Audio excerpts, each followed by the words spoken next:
Nkonki has the professional capacity to deliver on your external and internal audit assurance requirements. Visit nkonki.com for more.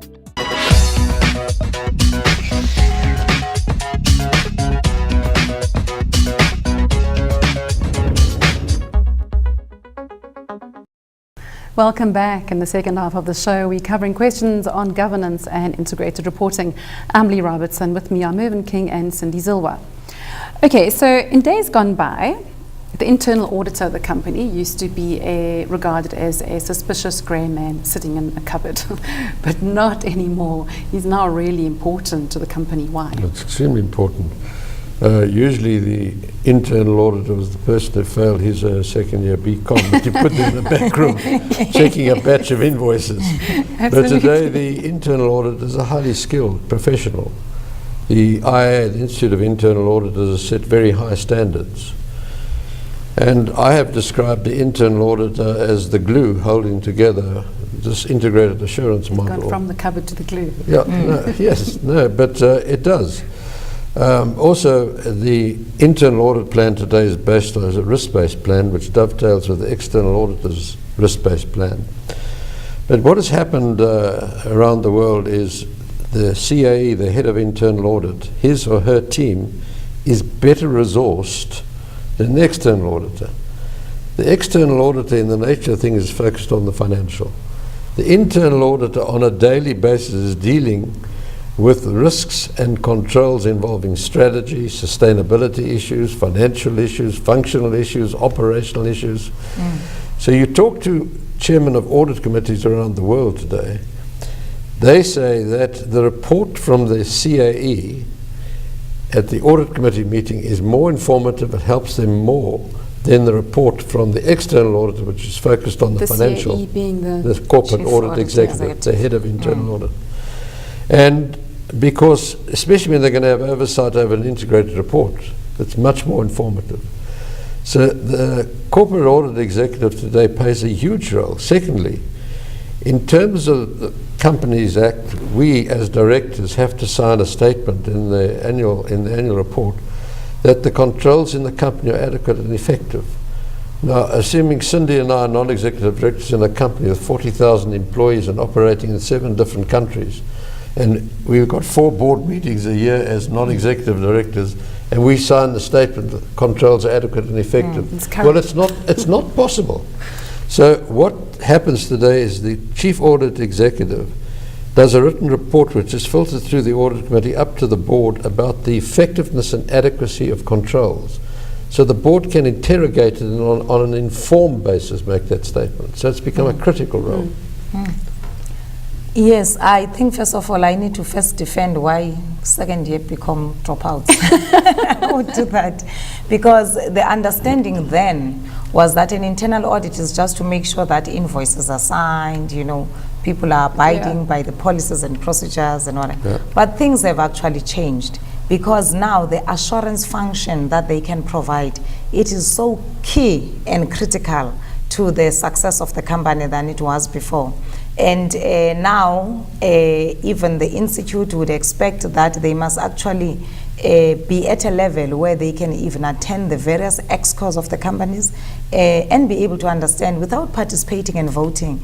But it's an indication of how much this person must understand. It's more like you are a co-pilot in the sense that the strategy of the company is very clear and what is the risk that as a company we stand to the risk that can make us not to achieve our strategy, and how do we mitigate against that? Do we have controls? And now you need an assurance at that level to make sure that whatever processes and controls that were there to mitigate that risk are in fact being effective. And it didn't end there. Those little processes that were there at the end, we still need them because really the control environment of the organization, I think it's the cornerstone. And with me having an auditing background, I know very well that if I can have an internal audit function that gives me assurances on strategic issues, but completely omits to tell me about the financial control environment of the company and whether really people, the controls that we have, number one, are adequate, and secondly, they are being effective. then I would feel there is no way this is not functioning. But at the same time, if I get an internal audit that only gives me that, without giving me an assurance of the bigger picture of where we're going as a company, whether we'll be able to achieve that, one would still be unhappy. Yeah. So the role of internal audit is quite huge. And if I were to bring this as well, because there's external audit and there's internal audit, and there are people who still understand that the more you bulk up your internal audit function, the lesser your external auditors have to participate, and that's not the case. And the lower the fee. And the lower the fee. Oh, we discuss that every day. And you feel like, you I'm know, sure you do. having an update session for an hour and just say, okay, let's pause the fee. Can we just educate you a bit? But isn't it, and I want to move on, but on rounding that discussion, or if we could say the little grey man, internal auditor, has now become king of the castle. So here's a question. Why should the board think about their business in terms of being a sustainable business rather than a singular focus on financial profit? In the real world, in my opinion, many directors focus on profit. Well, the major reason is the understanding of value has changed around the world. We were taught, the three of us, that value was the present value of discounted future cash flows. Value today is seen as the positive and negative impacts which how the company makes its money has financially, environmentally, and socially. So you could have a company that's impacting adversely on society and the environment, has a positive bottom line, but is actually destroying value. So it's not adding any value. Also, one of the major contributors to the GFC was the principle of short-term capitalism. So you need long-term sustainable value creation. And the critical issue, if you look at the codes for responsible investment today, the PRI, the CRISA code in our country, that the investor today, the institutional investor, has to take into account the ESG factors in the investment analysis and should ask questions such as, have you done an integrated report? If not, why not? Have you got a sustainability report? If not, why not? Have you got a supply chain code of conduct? If not, why not? And how has it been monitored? So all these things have become critical. But in the real world, Sindi, when directors are under pressure to make sure they have ever-rising headline earnings, do they take the longer term and sustainability of the business into account, or they're just under such pressure to get rising HEPS? I think the pressure will continue, and it will continue to be higher and higher. But what's important is that if people are not short-term minded, they will realize that I will do my best to push the greatest growth this year, but do I have growth next year? And what happens in the next 3 years or in the next 5 years? Because if people are doing that, then they're actually killing the same company and they will not be loved for that. So there must be that balance between the profitability that's generated and also the sustainability. And when we talk about sustainability, we're not saying think about loss making only. The profit is no longer important. Yes, it's there, but it has to be balanced. And there are, for instance, particular companies in particular industries who maybe would say, let's make sure that we report as much as we can in terms of profitability.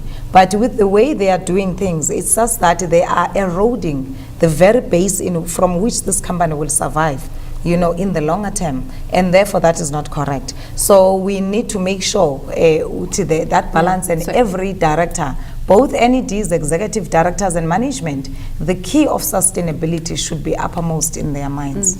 And it goes back, Leigh, to the question of acting in the best interest of the company. Yeah, absolutely. That you've got to sustain value creation in the interest of the company. And not just every 6 months. Yeah. Okay, this is a question you're going to love. We haven't got too much time, but give it your best, Mervyn.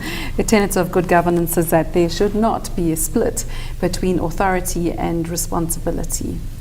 Yes, that's a tenet of good governance. And one finds in SOEs and in the private sector where one has a major shareholder that sometimes you have written into memoranda of incorporation that the major shareholder has the right to appoint the chief executive, for example.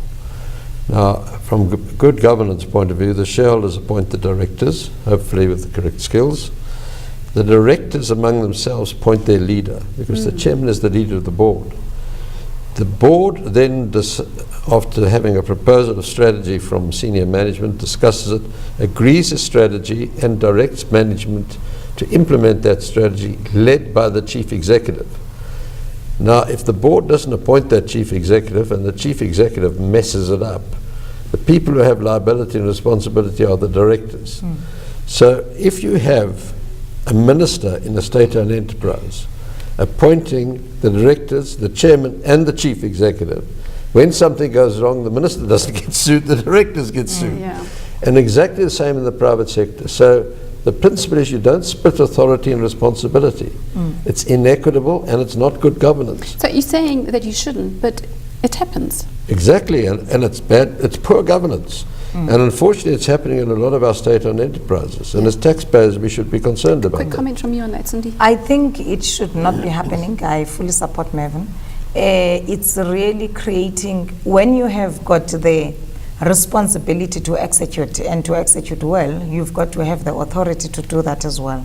And this has immobilized a lot of people in boardrooms, because now they can see where they have to go, but they cannot go there because someone else has to be convinced and has to act. So there's a complete disjuncture. So in a way, people have got the responsibilities, but they do not have the tools, or they do not have the authority to get the right tools to be able to execute. But then when the popo hits the fan, it will be those directors who will be fired, you know. And that one is better because they get fired unceremoniously. Yeah. But then the other one is the fact that if there's a liability, there is no one else, there is nothing else in the Companies Act that says, go for the shareholder. All will say, what were the directors doing? And the directors were seated there, but they didn't have the authority to do anything, so it's not correct. Such an interesting discussion, but we have to draw to a close there. Sindi, thank you for your contribution today. Great stuff, thank you. And Mervyn, thank you for your wisdom that you've shared so willingly throughout the whole series. Pleasure. Thank you. Thanks. And thank you so much for watching. More information on the topics we've covered in the series is available in the book Integrate Doing Business in the 21st Century, published by Juta and available from selected bookstores and Amazon and Kalahari. And if you'd like to see past programs in this series, go to our website www.businessdaytv.co.za.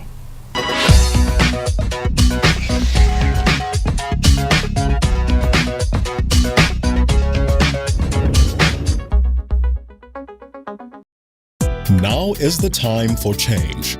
Doing business in the 21st century was proudly brought to you by Nkonki, the external and internal audit assurance providers. Log on to nkonki.com to find out